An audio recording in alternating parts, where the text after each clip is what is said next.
Dari penulis Abdul Khair, tahun terbitnya yaitu 2003, penerbitnya dari PT Rineka Cipta, lalu kota terbitnya yaitu di Jakarta dengan jumlah bab 15 bab dengan tebal buku 290 halaman. Langsung saja bab 1 pendahuluan.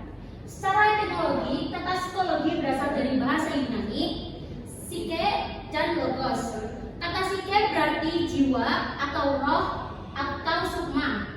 Sedangkan kata logos berarti ilmu. Jadi, psikologi secara harfiah yaitu ilmu tentang kejiwaan atau ilmu jiwa, atau ilmu yang objek kajiannya itu tentang kejiwaan. Secara umum, linguistik lazim diartikan sebagai ilmu bahasa atau ilmu yang mengambil bahasa sebagai objek kajiannya. Secara etimologi, bahwa kata psikolinguistik terbentuk dari kata psikologi dan linguistik, yaitu dua bidang ilmu yang berbeda, yang masing-masing berdiri sendiri dengan prosedur dan metode yang berlainan. Namun, keduanya sama-sama memiliki bahasa sebagai objek formalnya. Psikolinguistik mencoba menguraikan proses-proses psikologi yang berlangsung jika seseorang mengucapkan kalimat-kalimat yang didengarnya pada waktu berkomunikasi, dan bagaimana kemampuan berbahasa itu diperoleh oleh manusia. Jadi, psikolinguistik adalah ilmu yang mempelajari perilaku berbahasa, baik perilaku yang tampak maupun perilaku yang tidak tampak. Maka secara teoretis, tujuan utama psikolinguistik ini adalah mencari satu teori bahasa yang secara linguistik bisa diterima dan secara psikologi dapat menerangkan hakikat bahasa dan pemerolehannya. Lalu ada subdisiplin psikolinguistik. Subdisiplin psikolinguistik ini ada 7. Yang pertama adalah psikolinguistik teoretis, yang kedua adalah psikolinguistik perkembangan, yang ketiga adalah psikolinguistik sosial, yang keempat adalah psikolinguistik pendidikan, yang kelima adalah psikolinguistik neurologi, yang keenam ada psikolinguistik eksperimen, dan yang ketujuh ada psikolinguistik terapan. Bab 2, sejarah perkembangan psikolinguistik. Menurut Parera 1996, perkembangan disiplin psikolinguistik ini dibagi menjadi 3 generasi. Yang pertama adalah psikolinguistik generasi pertama. Pernyataan-pernyataan Bloomfield adalah berikut ini. Yang pertama, bahasa adalah salah satu dari bentuk perilaku. Pernyataan ini menunjukkan bahwa bahasa adalah salah satu fenomena yang dapat ditangkap lewat panca indera, yaitu indera pendengar. Lalu pernyataan kedua, dalam menganalisis bahasa perlu dibedakan menjadi 3 peristiwa. Peristiwa pertama yaitu peristiwa yang mendahului peristiwa berbahasa atau stimulus pertama yang diberi kode S besar. Lalu yang kedua, respon yang dilakukan terhadap stimulus pertama yang diberi kode R kecil. Lalu yang ketiga, peristiwa yang terjadi setelah ada respon perilaku yang diberi kode R besar. Lalu untuk psikolinguistik generasi kedua, ada pernyataan dari G.S. Miller dan Noam Chomsky adalah berikut ini. Pernyataan pertama, dalam berkomunikasi verbal, tidak semua ciri-ciri fisiknya jelas dan terang, dan tidak semua ciri-ciri yang terang dalam ujaran mempunyai representasi fisik. Lalu ada makna sebuah tuturan tidak boleh dikacaukan dengan apa yang ditunjukkannya. Yang ketiga, makna sebuah ujaran bukanlah makna dari kata-kata yang tersusun. Yang keempat, struktur sintaksis sebuah kalimat terdiri dari satuan-satuan yang menentukan interaksi antara makna-makna kata yang terdapat dalam kalimat tersebut.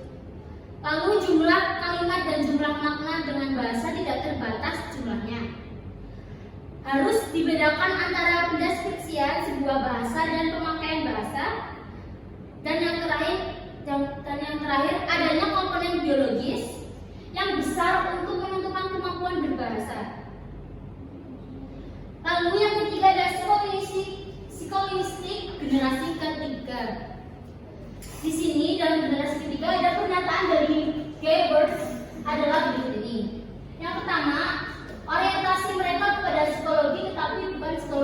berlaku. Yang kedua, keterlepasan mereka dari kerangka skolinistik kalimat dan keterlibatan dalam skolinistik yang berdasarkan situasi dan konteks. Lalu yang ketiga, adanya satu pergeseran dari analisis mengenai proses ujaran yang abstrak atau persepsinya ke satu analisis psikologis mengenai komunikasi dan pikiran.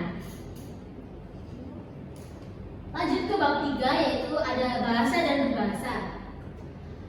HR 1994 mendefinisikan bahasa sebagai satu sistem lambang bunyi yang bersifat arbitrer, yang kemudian lazim ditambah dengan menggunakan yang digunakan oleh sekelompok anggota masyarakat untuk berinteraksi yang mengidentifikasi diri. Jadi bahasa adalah alat komunikasi atau alat interaksi di dalam masyarakat. Fungsi bahasa adalah sebagai interaksi sosial, dalam artian ini alat untuk menyampaikan pikiran, gagasan, konsep ataupun perasaan. Berbahasa merupakan gabungan antara dua proses, yaitu proses produktif dan proses reseptif. Proses produktif berlangsung pada diri pembicara yang menghasilkan kode-kode bahasa yang bermakna dan berguna. Sedangkan proses reseptif berlangsung pada diri pendengar yang menerima kode-kode bahasa tersebut yang disampaikan oleh pembicara melalui komunikasi atau indera pendengar. Yang keempat, hubungan berbahasa, berpikir, dan berbudaya. Yang pertama ada teori Wilhelm von Humboldt berpendapat bahwa struktur suatu bahasa menyatakan kehidupan dalam otak atau pikiran. Penutur bahasa itu bunyi, bahasa merupakan bentuk luar, sedangkan pikiran adalah bentuk dalam. Lalu yang kedua ada teori dari Sapir-Whorf. Sistem tata bahasa, suatu bahasa bukan hanya merupakan alat untuk menyuarakan ide, tetapi juga merupakan pembentuk ide-ide, program kegiatan mental seseorang, atau penentu struktur mental seseorang. Dengan kata lain, tata bahasalah yang menentukan jalan pikiran seseorang dalam Simanjuntak 1987. Lalu yang ketiga ada teori Jean Piaget. Piaget menegaskan bahwa kegiatan intelek atau pemikiran sebenarnya adalah aksi atau perilaku yang telah dinuranikan, dan dalam kegiatan-kegiatan sensomotor termasuk juga perilaku bahasa. Lalu ada teori L.S. Vygotsky. Vygotsky menjelaskan bahwa hubungan antara pikiran dan bahasa bukanlah merupakan satu benda, melainkan merupakan satu proses atau satu gerak yang terus-menerus dari pikiran ke kata atau bahasa, dari kata bahasa ke pikiran. Lalu selanjutnya ada teori Chomsky mengajukan teori klasik mengenai hubungan bahasa dan pemikiran yang disebut hipotesis nurani. Hipotesis nurani mengatakan bahwa struktur dalam bahasa dalam adalah nurani, artinya rumus-rumus itu dibawa sejak lahir. Hipotesis nurani berpendapat bahwa struktur-struktur dalam bahasa adalah sama dan bersifat otonom. Lalu selanjutnya ada teori Eric Lindenberg. Lindenberg memiliki dua teori yang berbeda, yaitu perkembangan bahasa dari segi onogenetis atau pemerolehan bahasa oleh individu, dan dari segi filogenetis atau kelahiran bahasa suatu masyarakat. Pemerolehan bahasa secara ontogenetis tidak ada hubungannya dengan kognisi, sedangkan filogenetis kelahiran bahasa suatu masyarakat sebagaimana ditentukan oleh kemampuan bahasa nurani dan sebagian lagi oleh kemampuan kognitif nurani, bukan bahasa yang lebih luas. Selanjutnya teori Brunner. Brunner memperkenalkan teori yang disebut teori instrumentalisme. Menurut teori ini, bahasa adalah alat pada manusia untuk mengembangkan dan menyempurnakan pemikiran itu. Dengan kata lain, bahasa dapat membantu pemikiran manusia supaya dapat berpikir lebih sistematis atau luas. Lalu bab selanjutnya ada bab 5 tentang teori-teori linguistik. Teori yang pertama ada dari teori Ferdinand de Saussure. Teori linguistik de Saussure adalah mengenai signi linguistik atau tanda linguistik karena bahasa merupakan sebuah sistem tanda.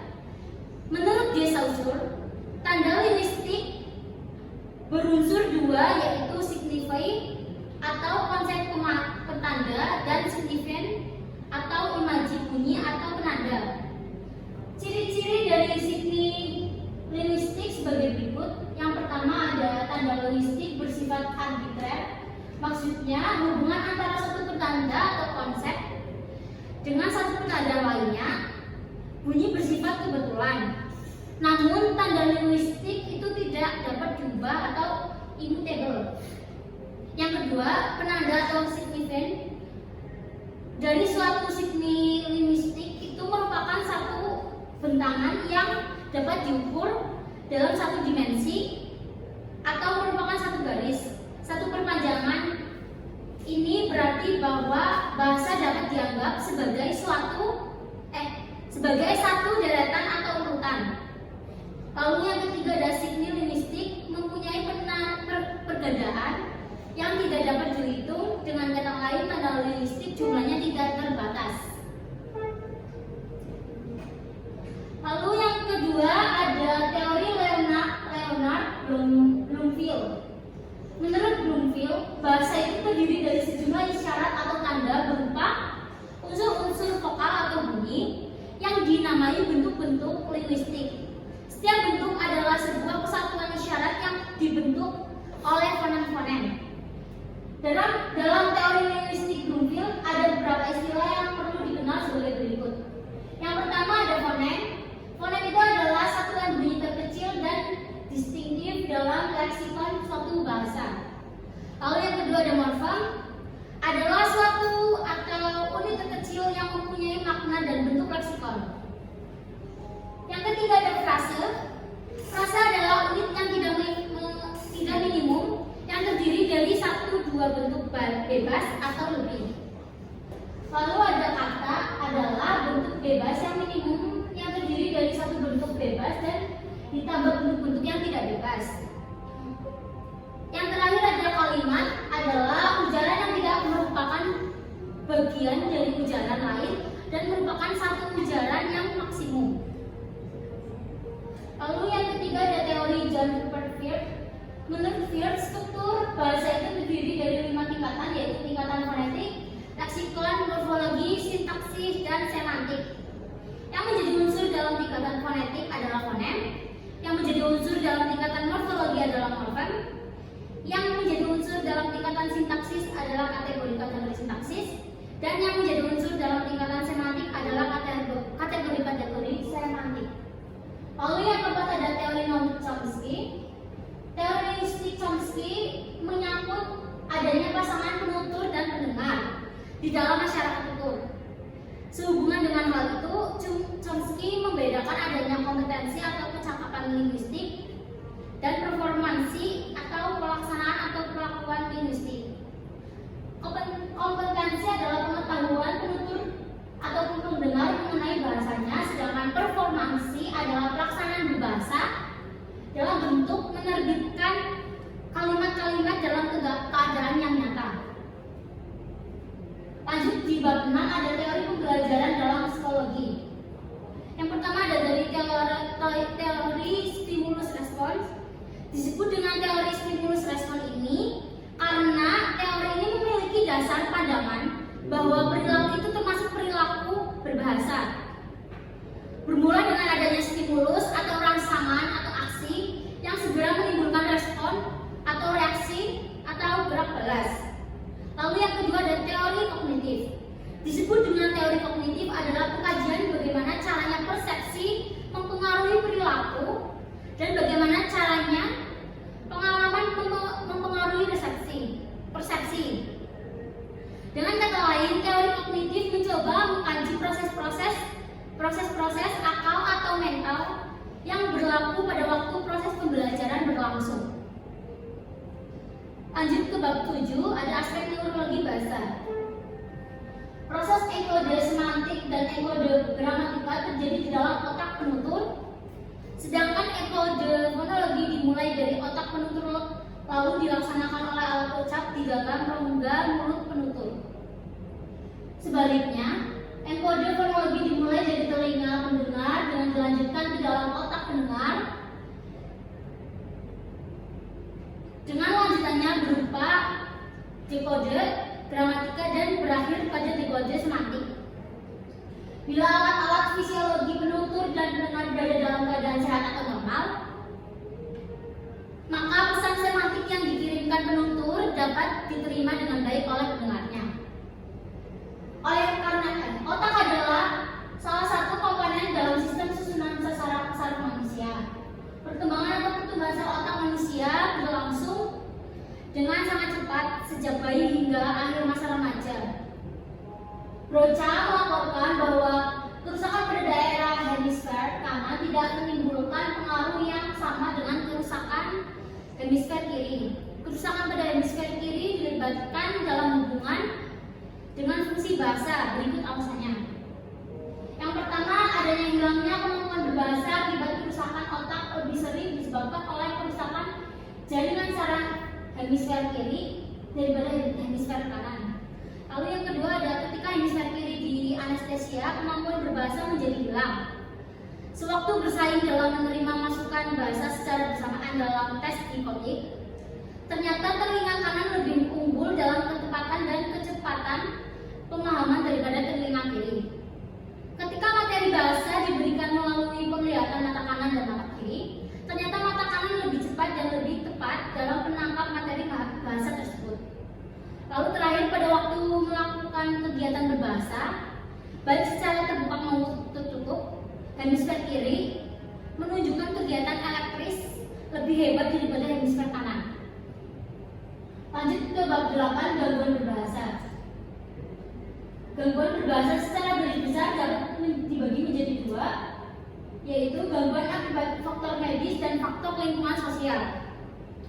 Menurut Siddhartha 1984, gangguan berbahasa dibedakan menjadi 3 golongan. Yang pertama, gangguan berbicara. Berbicara merupakan aktivitas motorik yang mengandung modalitas psikis. Mekanisme berbicara adalah suatu proses produksi ucapan atau perkataan oleh kegiatan terpadu dari pita suara, lidah, otot-otot yang membentuk rongga mulut serta kerongkongan dan paru-paru. Lalu yang kedua ada gangguan akibat multifaktorial. Yang pertama, berbicara serampangan adalah berbicara dengan cepat sekali dengan artikulasi yang rusak. Yang kedua ada berbicara propulsif. Biasanya terdapat pada para penderita penyakit Parkinson atau kerusakan pada otak yang menyebabkan otot menjadi gemetar, kaku, dan lemah. Yang ketiga ada berbicara mutis, merupakan gangguan yang tidak berbicara sama sekali. Sebagian dari mereka mungkin masih dapat dianggap membisu, yakni memang sengaja tidak mau berbicara. Yang ketiga ada gangguan psikogenik. Gangguan berbicara psikogenik sebenarnya tidak bisa disebut sebagai suatu gangguan berbicara, mungkin lebih tepatnya disebut sebagai variasi cara berbicara yang normal, tetapi yang merupakan ungkapan dari gangguan di bidang mental. Contoh gangguan berbicara psikogenik ini adalah berbicara seperti orang yang manja, pemayu, gagap, dan latah. Lanjut, bab 9 ada pemerolehan bahasa, beberapa hipotesis. Pemerolehan bahasa atau akuisisi bahasa adalah proses yang berlangsung di dalam otak seseorang kanak-kanak ketika dia memperoleh bahasa pertamanya atau bahasa ibu. Yang pertama, hipotesis nurani. Hipotesis nurani dibedakan menjadi 2 macam, yaitu hipotesis nurani bahasa dan hipotesis nurani mekanisme. Hipotesis nurani bahasa merupakan satu asumsi yang menyatakan bahwa sebagian atau semua bagian dari bahasa tidaklah dipelajari atau diperoleh, tetapi ditentukan oleh fitur-fitur nurani yang khusus dari organisme manusia. Sedangkan hipotesis nurani mekanisme menyatakan bahwa proses pemerolehan bahasa oleh manusia ditentukan oleh perkembangan kognitif mekanisme nurani umum yang berinteraksi dengan pengalaman. Lalu yang kedua adalah hipotesis tabula rasa. Dalam hal ini, menurut hipotesis tabula rasa, semua pengetahuan dalam bahasa manusia yang tampak dalam perilaku berbahasa adalah hasil dari integrasi peristiwa-peristiwa linguistik yang dialami dan diamati oleh manusia itu. Yang ketiga dari hipotesis kesemestaan kognitif. Menurut teori yang didasarkan pada kesemestaan kognitif, bahasa diperoleh berdasarkan struktur-struktur kognitif dari yang motor. Struktur-struktur ini diperoleh anak-anak melalui interaksi dengan benda-benda atau orang-orang di sekitarnya. Bab 10, pemerolehan sintaksis. Tata bahasa pivot yang muncul sebagai akibat dari discovery procedure menyatakan bahwa pemerolehan sintaksis anak-anak dimulai dengan kalimat-kalimat yang terlibat pada kata-kata pivot. Bisa dikatakan bahwa ucapan dalam kalimat dua kata oleh anak-anak telah menunjukkan penggunaan bahasa yang lebih produktif dibandingkan dengan penggunaan bahasa yang pada tahap holofrasis atau holofrasa.